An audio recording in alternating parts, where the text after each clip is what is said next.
Salam hörmətli müəllimlər, xoş gördük hər birinizi. Bizim bugünkü mövzumuz sinfin və yaxud qrupun effektiv şəkildə idarə olunmasıdır. Mövzuya keçid etməmişdən əvvəl sizlərdən bir ricam var ki, videonu bəyəndiyiniz təqdirdə bəyənmə butonuna basmağı və videonu paylaşmağı unutmayın. Əvvəlcədən hər birinizə təşəkkür edirəm. Gəlin indi isə mövzunun izahına keçək.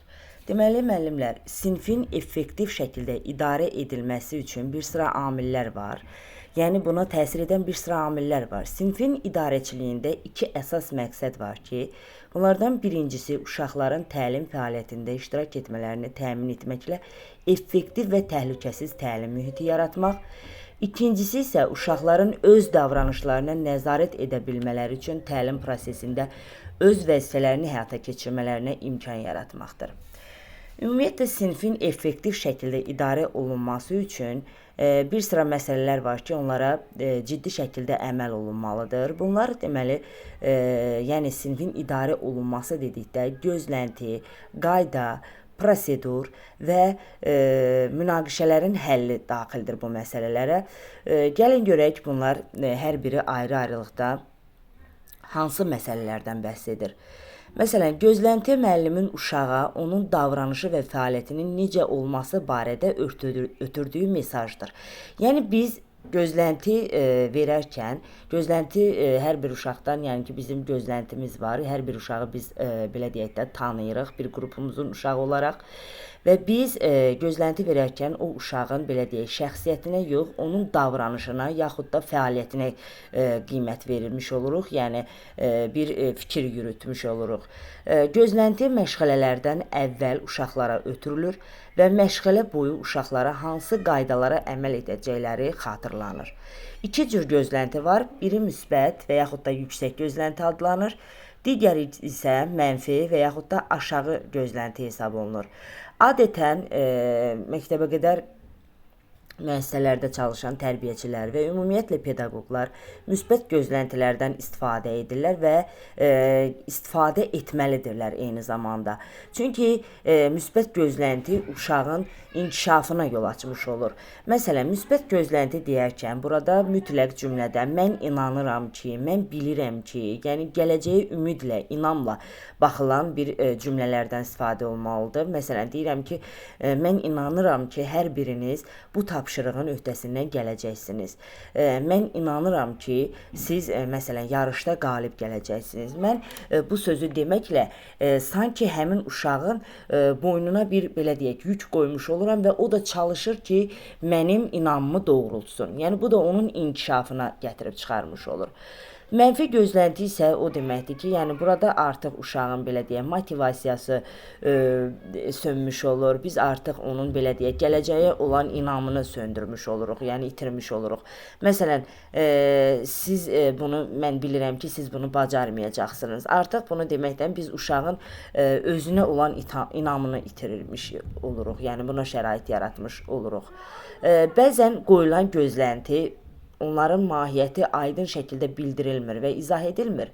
Bu zaman da müəllimlə uşaq arasında anlaşılmazlıq baş verir. Yəni ki, uşaq bilmir ki, müəllimin dediyi nə deməkdir. Yəni bundan ötürü də biz gözləntiləri verərkən açıqlamalıyıq, onu izah etməliyik. Misal üçün, davranış gözləntilərinə misal olaraq deyə bilərik ki, hamıya hörmətlə yanaşın. Biz bunu uşağa deyərkən, təbii ki, biz məktəbə qədər tərbiyə müəssisələrində çalışan biz tərbiyəçilərdən danışırıqsa və orada təhsil alan uşaqlardan danışırıqsa, təbii ki, bu 6 yaşına qədər uşaqlardır təbii ki. Bunlar hamıya hörmətlə yanaşın ifadəsini tamamilə, yəni açıq-aydın şəkildə başa düşmürlər.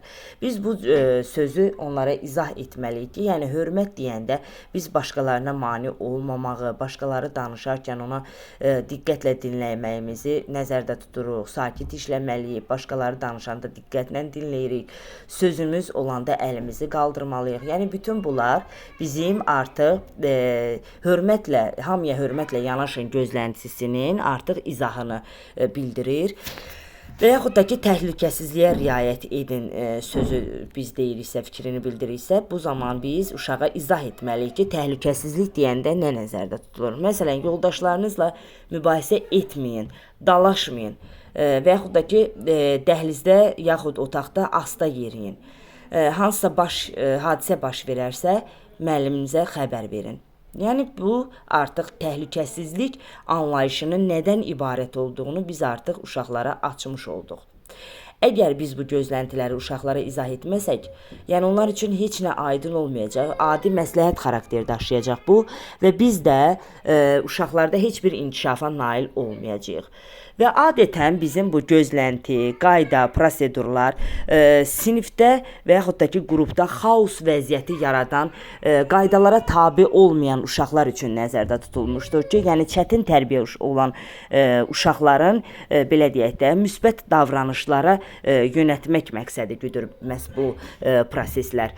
Gözlənti dedikdə normal təlim mühitinin saxlanması üçün müəyyən edilmiş təlimatlar sistemi nəzərdə tutulur və bu təlimatlar uşaqlardan gün ərzində hansı davranış gözlənildiyini göstərir. Gözlənti geniş, bütün uşaqlara aid formada, sadə anlaşıqlı formada olmalıdır, eyni zamanda da müsbət olmalıdır. Məsələn, gün ərzində gözləntisi biz deyiriksə burada, başqalarına qarşı xeyirxah və nəzakətli olun, yoldaşlarınıza və müəllimlərinizə hörmətlə yanaşın, avadanlıq və oyuncaq və yaxud da ki, alətlərə ziyan vurmadan ehtiyatlı davranın. Yəni, bunlar nəzərdə tutulur. Deməli, müəllimlər, gözlənti dedikdə, yəni biz uşaqlardan müsbət şəkildə mövcud olan davranışların, belə deyək də, gözləntisini nəzərdə tuturuq. İndi isə gəlin görək, qaydalar dedikdə nəzərdə tutulur. Adətən davranışla bağlı olub, daha çox mənfi davranışlara məhdudiyyət qoyulması və yaxud da ki, müəyyən işlərin məcburi şəkildə yerinə yetirilməsi kimi başa düşülür. Qaydalar uşaqlarla birgə yaradılmalıdır. Eyni zamanda da inkar yox, təsdiq cümlələrindən istifadə olunmalıdır. Məsələn, qaçma sözünün əvəzinə biz yerimək lazımdır ifadəsini işlətməliyik və eyni zamanda da uşaqlar üçün yorucu olmasın deyə qaydanın sayı çox olmalı deyil. 3-5 qayda kifayətdir və qaydaların hazırlanmasında da uşaqların iştirakı ona görə vacibdir ki, insan psixoloji olaraq özünün tərtib etdiyi qaydalara daha çox əməl etmiş olur. Məhz buna görə də biz uşaqlara sanki əmr yox, onların, yəni belə deyək də, onlarla razılaşmış şəkildə tərtib etdiyimiz qaydaları məhz onlara belə deyək, yerinə yetirmələrinə şərait yaratmış oluruq. Deməli, qaydalar hazırlanarkən biz bir sıra şərtlər var ki, onlara əməl etməliyik. Sadə, dəqiq, aydın olmasına, qeyri-müəyyənliyə yol verilməməlidir. Uşaqlar nə demək istədiyimizi aydın, sadə dildə başa düşməlidir. Yəni biz orada uzun-uzadı cümlələrdən və yaxud da ki, uşaqların başa düşməyəcəyi sözlərdən istifadə etməməliyik. Sadə 3-4 sözdən ibarət cümlə qurmalıyıq, yəni qaydaları tətbiq edərkən. Və yaxud ikinci bir şərt olaraq davranışla bağlı olmalıdır. Məşğələ fəaliyyətlərinə və idraki fəaliyyətə aid etməməlidir. Yəni ki, burada məşğələnin fəaliyyətinə köklənməlidir. Burada yəni uşağın idraki fəaliyyətinə aid olmamalıdır. Bu nəzərdə tutulur. Ümumiyyətlə, qaydalar yalnız uşaqların davranışları ilə bağlı və yaxud da ki, gözləntilər uşaqların davranışları və məşğələ vaxtı fəaliyyətləri ilə eyni zamanda da gün ərzində onların ümumi fəaliyyətləri ilə bağlı olaraq verilən, belə deyək də, tapşırıqlardır, qaydalardır. Daha sonra burada müsbət dildə olmalıdır. İnkar yox, təsdiq cümlələrinin qurulması lazımdır. Yəni ki, burada biz nəyi necə etmək istəyiriksə, o tərzdə uşaqların yəni necə davranmalı olacaqlarını istəyiriksə, o cür deməli. Məsələn, qaçma, biz onların qaçmamasını istəyiriksə, biz onlara qaçma yox, yavaş şəkildə yerimək lazımdır ifadəsini bildirməliyik. Daha sonra edilə bilən olmalıdır. Yəni, məsələn, özünə hörmət et ifadəsi və yaxud özünüzə hörmət edin sözü anlaşılsızdır. Yəni uşaq bu sözü başa düşmür. Sanki mücərrəd olduğu üçün əlçatan deyil. Ona görə də yəni onların edə biləcəyi sadə, görsənən sözlərdən istifadə etməliyik. Eyni zamanda da illüstrasiyalarla nəzərə çarpan etməliyik. Yəni ki, bunu müəyyən bir plakat formasında, işarə formasında da, şəkillər formasında da biz qrup otağında tərtib edib asa bilərik bir yerdən.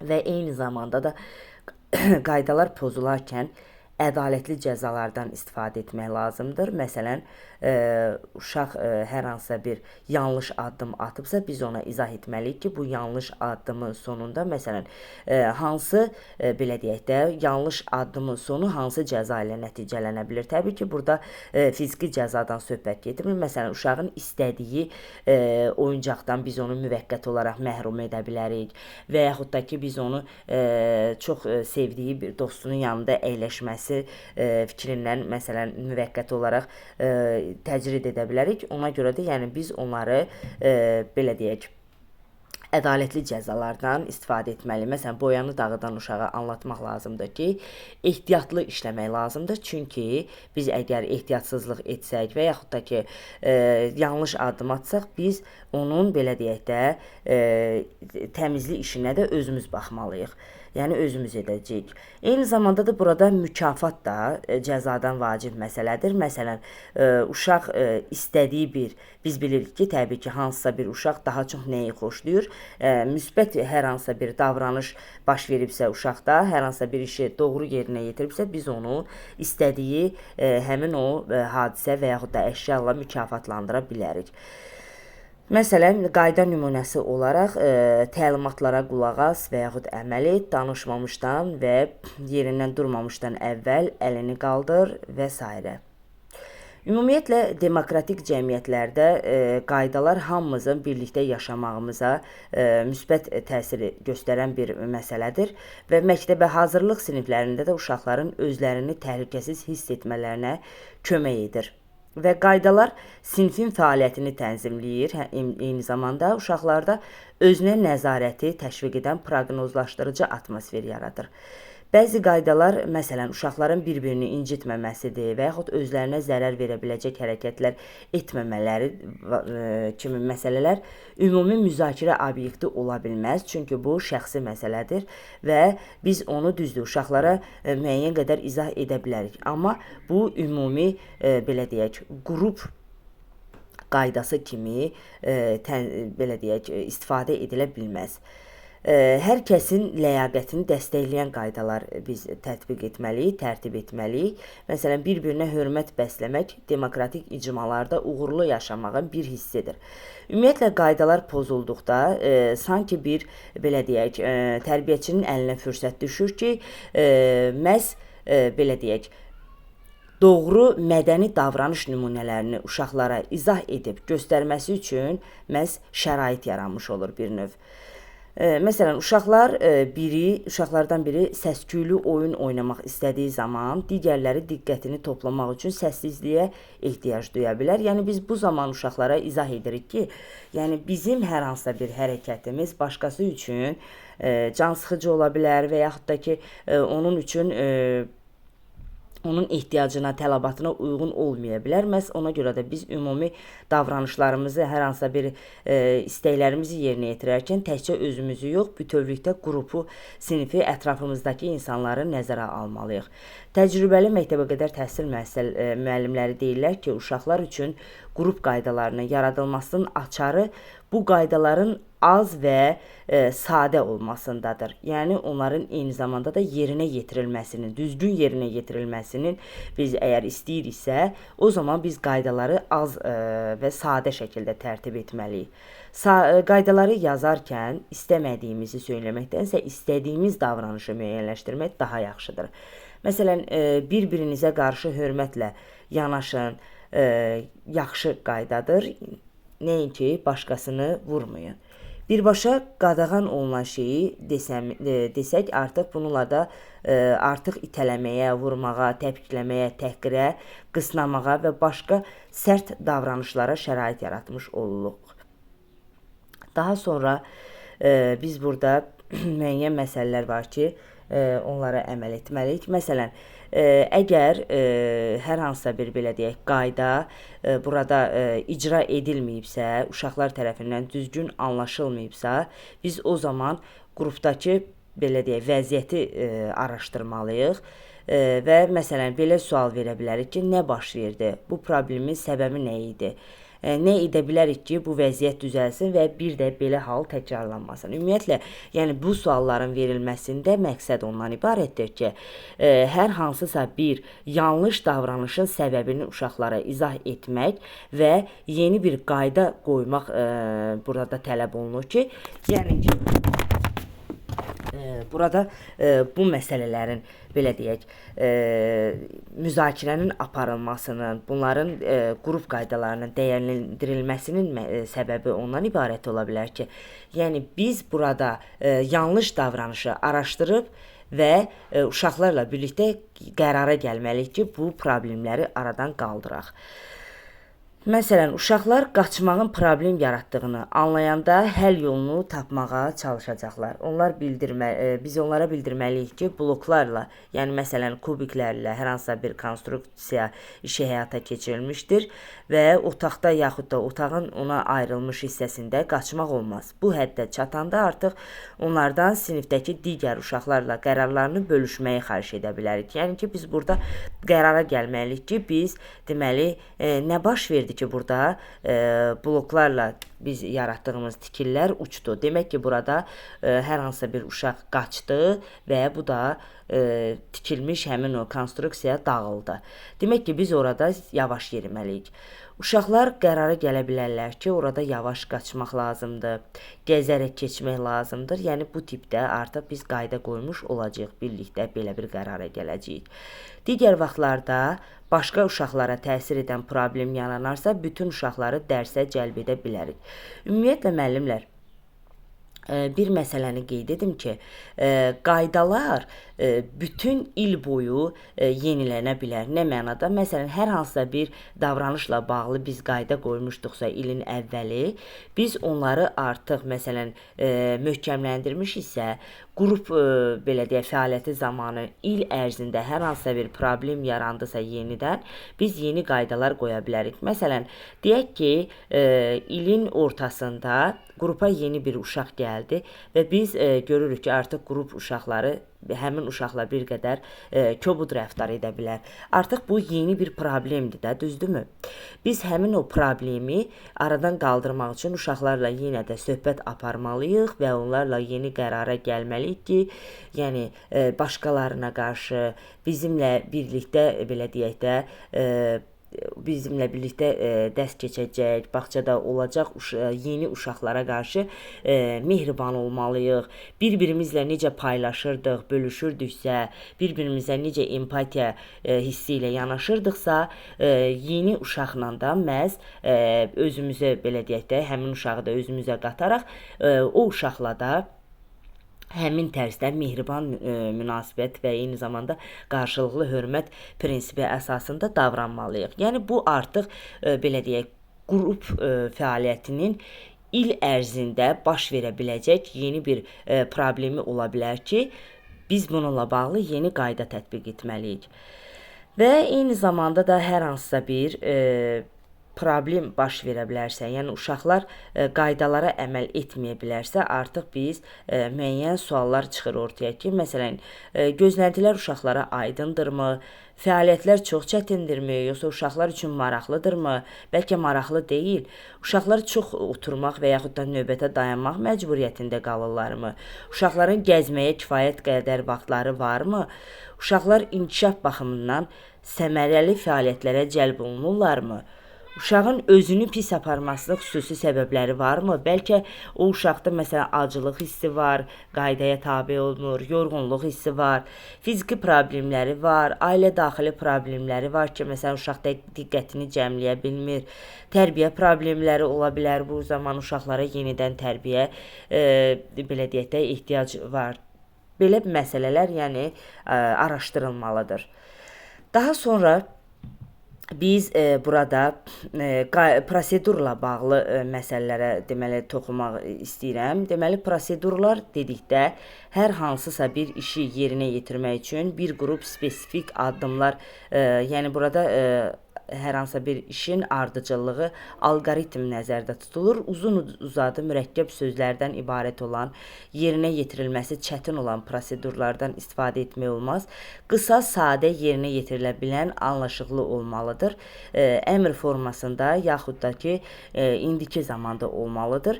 Eyni zamanda da prosedurun öyrədilməsi zamanı biz burada öyrədirik, məşq etdiririk və möhkəmləndiririk. Uşaqlar əgər proseduru pozarlarsa, bunun 3 səbəbi ola bilər. Uşaqlar prosedurun nədən ibarət olduğunu bilməyə bilər.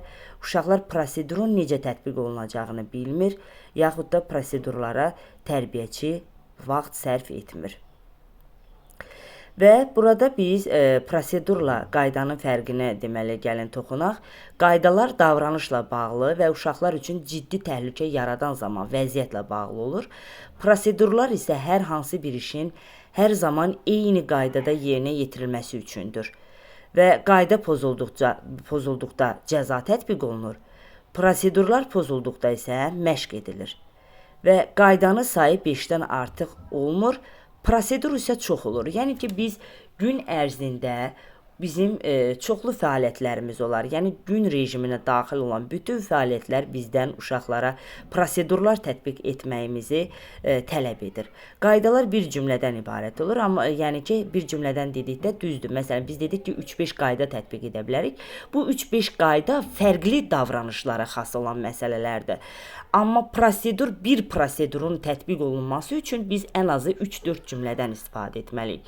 Məsələn, deyək ki, uşaqlar günorta naharını yedikdən sonra gigiyena məsələlərinə riayət edib artıq yataq otağına keçməlidirlər və orada da əyinlərini dəyişib yatağa girməlidirlər. Yəni bundan ötürü biz orada 3-4 cümlədən istifadə edə bilərik. Məsələn, uşaqlar yeməyinizi yediniz, ağzınızı məsələn salfetlə təmizləyin, vanna otağına keçin, ağzınızı, əllərinizi təmiz səliqəli şəkildə yuyun, yataq otağına keçin və əyninizi səliqə ilə dəyişib stola qoyun, yatağın yanına qoyun və yatağa keçin. Artıq burada biz 3-4 cümlədən istifadə etmiş olduq. Görürsünüz ki, bir ardıcıllıq var burada. Hərəkətlərin ardıcıllığı.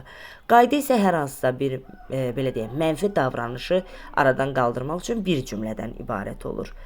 Məsələn, prosedurlar biz adətən belə deyək də məşğələdə də istifadə edirik, gün ərzində də istifadə edirik başqa fəaliyyətlər üçün. Məsələn, məşğələnin başlanması prosedurunu belə ifadə edə bilərik ki, müəllimdən kömək istəyərkən şəhadət barmağımızı qaldırırıq, səbirlə müəllimin bizi görməsini gözləyirik, daha sonra səbirlə müəllimin yaxınlaşmasını gözləyirik. Bu halda daha sonra müzakirə proseduru müəllimin işarəsi ilə danışırıq, danışanı diqqətlə dinləyirik, baxışları ona yönəldirik, qarşılıqlı hörmət prinsipinə riayət edirik və danışmaq üçün əlimizi qaldırırıq. Məşğələdə səs-küyü sakitləşdirmək proseduru isə bundan ibarətdir ki, deməli müəllim əlini qaldırır və gülümsüyür, uşaqlar əlini qaldırır və gülümsüyür. Uşaqlar hələ də işinə davam edən yoldaşlarını sakitcə dinləməyə dəvət edirlər. Sual vermək istədikdə isə əlimizi qaldırırıq, səbirli oluruq və müəllimin icazəsini gözləyirik. Deməli, sinif qrup daxilində hansı davranışların məqbul olması barədə bir fikirdə olmaq və ardıcıllığı qorumaq uşaqların davranışına istiqamət verən mühitin yaradılmasına zəmin yaradacaq. Və uşaqlara davranışlarına uyğun seçim etmək imkanlarının olduğunu və hərəkətlərinə görə məsuliyyət daşıdıqlarını anlamaqda kömək etmək lazımdır. Bunu etməyin yollarından biri də qaydaları pozan uşaqları hər dəfə qabartmaqdansa, qaydalara əməl edənləri önə çəkmək üçün həvəsləndirici addımlardan istifadə etmək lazımdır. Qaydaları anlamaqda ailələrə kömək edildikdə uşaqların ibtidai məktəbə keçid prosesi daha rahat olur. Uşaqlar qaydalar üzərində işləməklə problemi həll etmə bacarıqlarına yiyələnirlər və özlərini daha yaxşı idarə etməyi öyrənirlər. Ailələr də evdə ailə qaydaları yaratmaq üçün məhz bağçada istifadə olunan bu proseslərdən faydalana bilərlər və eyni zamanda biz bu belə deyək də müəyyən qaydalar var ki, o qaydalara hər zaman, hər yerdə riayət etmək lazımdır ki, məhz bundan ötürü biz ailələri də bu işə cəlb etməliyik. Daha sonra bizim digər məsələmiz var ki, məsələn, deyək ki, gözlənti, qayda, prosedur və dalınca da münaqişələrin həlli və barışıq gəlir ki, bu da sinfin effektiv idarə olunmasında vacib məsələlərdən biridir. Biz bilirik ki, bütün uşaqlar arasında münaqişələrin baş verməsi qaçılmazdır və biz tərbiyəçi müəllim olaraq məhz bu münaqişələrin həllində uşaqlara kömək etməliyik və belə vəziyyətlərə problem kimi baxmaq əvəzinə öyrətmə və öyrənmə imkanları kimi qəbul etməyimiz daha yaxşı məqsədə uyğun olardı. Və münaqişə baş verdikdə uşaqlarla işləmək üçün 6 yanaşmanı təqdim edirik. Gəlin görək bu 6 yanaşma nədən ibarətdir. Vəziyyətə qarşı sakit yanaşın, zərərli hərəkətləri dayandırın, uşaqların hisslərini mühakimə etmədən qəbul edin, iştirak edən bütün uşaqlara fikirlərini bildirməyə imkan verərək məlumat toplayın, problemi onlar üçün yenidən təkrarlayın, həll yolu barədə onların fikirlərini soruşun, bir və ya daha çoxunu birlikdə seçin. Uşaqlar yaxşı fikirlər irəli sürə bilmirlərsə, onlara bir neçə nümunə alternativ təkliflər verin, güzəştə gedin və qaydalar tətbiq edin. Barışıq üçün lazım ola biləcək köməyi və dəstəyi göstərin. Bu 6 məsələnin, yanaşmanın belə deyək də açıqlamasını sizlərə vermək istəyirəm. Sanki təsəvvür edək ki, 2 uşaq bir-birləri ilə hər hansısa bir oyuncağı oynatmaq üstündə belə deyək münaqişə baş verib və biz onlara yaxınlaşırıq, vəziyyətə təbii ki, sakit yanaşırıq, sakit halda və zərərli hərəkətləri dayandırıq. Ola bilər ki, onlar bir-birinə məsələn vura bilərlər, məsələn incidə bilərlər. Yəni bu kimi halları biz artıq dayandırırıq və başlayırıq uşaqların belə deyək də təbii ki, hər bir uşaq özünü haqlı hesab edir və onları mühakimə etmədən biz qəbullanmalıyıq vəziyyəti. Yəni heç birini mühakimə etməməliyik və bu münaqişədə iştirak edən uşaqların fikirlərini öyrənməyə çalışmalıyıq. Yəni hər birini dinləməliyik ki, burada münaqişə nədən baş verib? Çünki münaqişə baş veribsə artıq burada belə deyək də paylaşmamaq, bölüşməmək, bir-birini yola verməmək, güzəştə getməmək kimi mənfi davranışlar var və ona görə də biz bunları aradan belə deyək də qaldırmağa çalışmalıyıq və problemi onlar üçün yenidən təkrarlayırıq və bu zaman problem, yəni nədən ibarət olduğu aydın olur.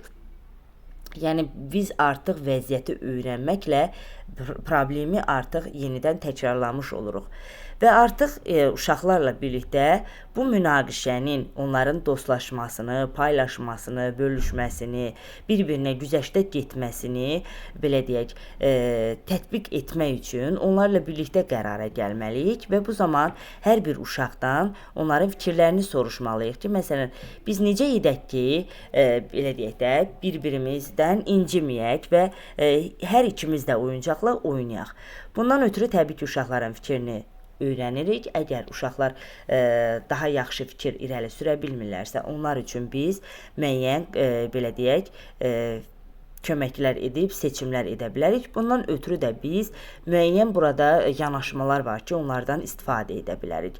Məsələn, uşaqların ən yaxşı oyuncaqla belə deyək, kimin birinci oynayacağı və ya sürüşmək üçün növbəsinin kimdə olması ilə bağlı tez-tez baş verən mübahisələr olur ki, bunların yaxşı olar ki, məsələn, həll yolunu tapılması, onların öz öhdəsinə buraxılsın. Əgər onlar bunu həll edə bilmirlərsə, qərarları problemlidirsə, onlara növbə strategiyasını öyrədə bilərik. Bunun üçün belə edə bilərik ki, uşaqların siyahısını tutub, onlardan birinin bugün birinci gedəcək uşağın adının yanına işarə qoymaq lazımdır. Məsələn, bugün yelənəcəkdən kim istifadə edəcəksə, yəni uşaqların siyahısını tuturuq. Bir-bir orada yelənəcəkdən və yaxud da ki, digər atraksiyonlardan kim birinci istifadə edəcəksə, deməli, o uşağın qarşısına müsbət plus işarəsi qoyuruq və sabah da məsələn, münaqişə baş verərsə, artıq siyahıda kimin adı gəlirsə, o uşağı biz artıq növbəsini çatdığını bildirəcəyik. Bir neçə uşağın birinci istifadə etmək istədiyi hər oyuncaq üçün ayrıca siyahı tutulmalıdır. Bu kimin birinci olacağını müəyyənləşdirmək üçün əyani və ədalətli sistemdir. Digər üsul uşaqların oyuncaq və ləvazimatdan istifadə edə biləcəyi vaxtı təyin etmək üçün mətbəx taymerindən istifadə etməkdir. Deməli, taymer sönəndə növbəti uşaq oyuncaqdan istifadə edə bilər. Bu üsul uşaqlara vaxtı anlamağa kömək edir və nəticədə zamanı izləməyə və eyni zamanda da zamanı anlamalarına kömək edir. Daha bir üsul isə eyni oyuncağı eyni vaxtda dəyişdirmək və paylaşmaqdan ibarətdir. Və unutmaq lazım deyil ki, gündəlik münaqişələr demokratik bacarıqları aşılamaq üçün biz tərbiyəçilərə dəyərli fürsətlər aşılayır, yaradır və birgə xoş yaşamaq üçün öz ehtiyaclarını və istəklərini başqalarının tələbləri ilə tarazlaşdırmağın yolunu öyrədir. Və buradan aydın olur ki, müəllimlər, uşaqlar arasında münaqişə olduqda və ya biri digərini incitdikdə, deməli, müdaxilə zamanı biz burada ədalətli qərarlar verməliyik və gördüyünüz kimi münaqişənin baş verməsinin qarşısını almaq üçün 6 yanaşmada sonuncu olaraq münaqişəni həll etmək üçün məhz bu sadaladıqlarımız, məsələn, mətbəx taymerindən istifadə, növbə prinsipi, eyni zamanda eyni vaxtda oyuncaqları dəyişdirmək və paylaşmaq üsulu münaqişələrin baş verməsinin qarşısını alan metodlar hesab olunur. Və müdaxilə zamanı 3 vacib addım var ki, gəlin bunlara diqqət yetirək. Birincisi, uşağın hisslərini yoxlamalıyıq. Deyə bilərik ki, məsələn, görürəm ki, sən də oyuncaqla, məsələn, deyək ki, meyvələrlə, tərəvəzlərlə oynamaq istəyirsən, yəni onların oyuncağı ilə. Mən sizə kömək edəcəm və heç kimin sənin də başqasının incitməsinə imkan verməyəcəm. Və belə ifadələr, belə deyək, uşaqların impulslarını idarə etməkdə belə deyək, çətinlik çəkən uşaqlara təsəlli verir və bu uşağa kömək etmək üçün orada olduğumuzu və baş verənlər haqqında yalan danışmağın, artıq müqavimət göstərməyin, situasiyadan qaçmağın və ya qulaq asmamağın mənasız olduğunu anlamağa kömək edir. Yəni ki, biz bunlar uşaqların hisslərini artıq yoxlamaqla nə etmiş oluruq? Onlara deməli, yardım etmiş oluruq və onlarla belə deyək də incə rəftar etdiyimizi, onların daima yanında olaraq onlara dəstək olacağımızı artıq biz onlara bildirmiş oluruq. Daha sonra deməli, sakit olun və hamını sakit saxlayın. Effektiv müdaxiləni həyata keçirmək üçün uşaq qavrayıcı emosional vəziyyətdə olmalıdır. Əgər əhvalı çox pisdirsə, əvvəlcə onu sakitləşdirməyə çalışmalıyıq. Yumşaq, təsəlliverici səsdən istifadə və üzümüzdə təbəssüm yaratmalıyıq və uşağın sakitləşməsinə kömək etmək üçün ən yaxşı yoldur bu. Ancaq təbii ki, biz münaqişəyə belə deyək də sakitlik gətirmək istəyiriksə, əvvəlcə onların diqqətini çəkmək üçün əvvəlcə daha sərt və ucadan səsdən istifadə etməyimiz lazımdır. Məsələn, uşaqlar, bir dəqiqə uşaqlar, nə baş verib burada? Yəni biz belə deyək, ton səsimizi qaldırmalıyıq ki, uşaqlar bizi eşitsinlər və diqqəti bizə yönəlsin. Elə uşaqlar var ki, incə, amma davamlı dəstək onları daha tez sakitləşdirir. Daha sonra üçüncü müdaxilə zamanı addım ondan ibarətdir ki, müvafiq davranışı öyrətmək. Uşaq pis davranırsa, öncə düşünməliyik ki, yəqin o müvafiq davranış qaydalarını bilmir. Buna görə də fərqli və daha effektiv davranış qaydalarını tətbiq etməliyik uşaqlara, eyni zamanda təklif etməliyik və həmin davranışla da yaxşı nəticəyə çata biləcəyini görsün.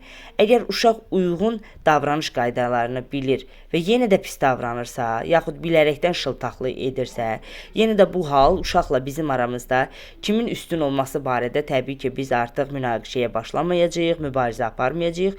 Bu, yəni belə bir vəziyyət uşağa əməllərinə görə məsuliyyət daşımağı, nə etməli olduğunu və gözlənilən nəticəni əldə etməyi öyrədir. Yəni ki, biz bu zaman uşağa başa salacağıq ki, sənin bu davranışının sonunda təbii ki, mənfi davranış üçün məsuliyyət daşıyırsan və sonda nə baş verəcəksə, yəni özün məsuliyyət daşıyıb, bir növ biz burada müsbət cəzalandırma prinsipindən istifadə edəcəyik.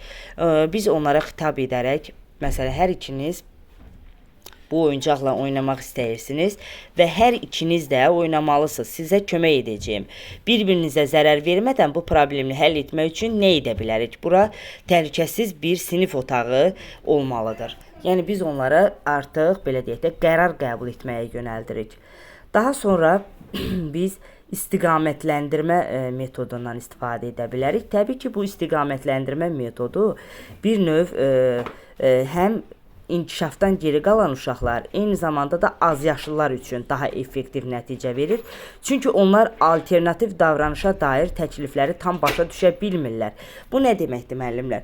Yəni uşaqlara istədiklərini əldə etməyə və yaxud da ki, məqbul yollarla istədiklərini əldə etmək üçün imkan verərkən biz bu istiqamətləndirmə metodundan düzdür istifadə edirik, amma bəzən o qədər də effektiv nəticə almaya bilərik. Məsələn, küçəyə daş atan uşağa atmaq üçün təhlükəsiz əşya verilə və yaxud daş atmaq üçün təhlükəsiz yer göstərilə bilər. Ancaq uşaq başqasının oynadığı oyuncağı istədiyi üçün ona daş atmaq qərarına gəlirsə, artıq biz bu davranışın qəbul edilməz olduğunu və hirsini ifadə etmək üçün daha təsirli yol tapmasına kömək etməliyik.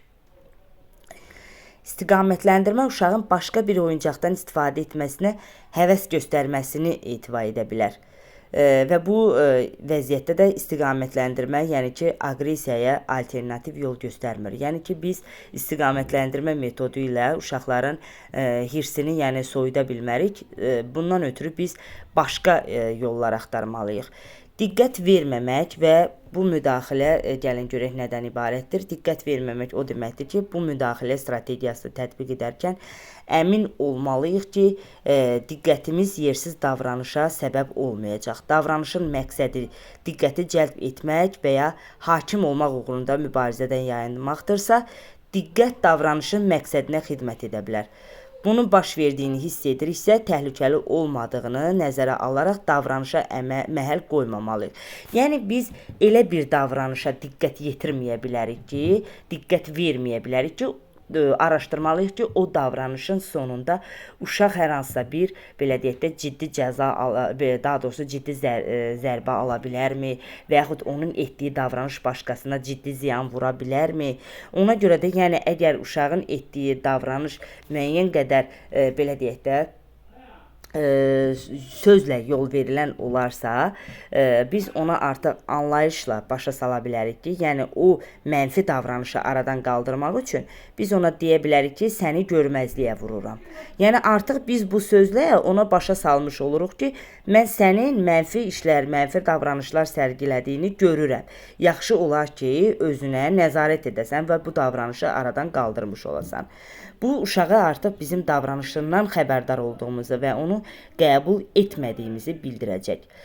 Sonradan uşağın emosional həyəcanı azaldıqda onun ehtiyaclarını ödəmək üçün daha məqbul yol göstərə bilərik. Yəni ki, biz həmin anda uşağı məsələn görməzlikdən gəlsək də, uşaq belə deyək də, həmin andan bir qədər əsəbləri, hirsi soyuyandan sonra biz ona məqbul, doğru davranışın nədən ibarət olduğunu deməli anlada bilərik.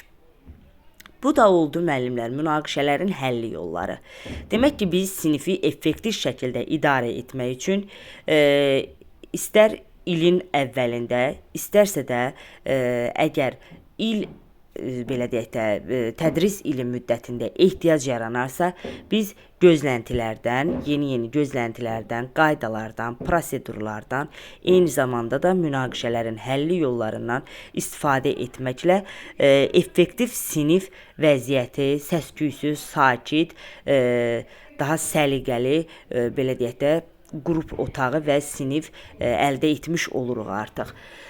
Və təbii ki, bu məsələlərin tətbiqi otaqda xaosun, eyni zamanda məşğələlərdə xaosun qarşısının alınmasıdır, səs-küyün qarşısının alınması və çətin tərbiyə olunan uşaqların davranışlarında müsbət nəticələrə belə deyək köklənib və onların da məhz digər uşaqlarla qaydalara əməl etməsinə köklənib ki, məhz bu məsələlər uşaqlarda bütövlükdə effektiv sinif əldə etməyin yollarını məhz uşaqlara öyrədir. Bu qədər müəllimlər, videonu bəyənməyi və paylaşmağı unutmayın. Hələlik.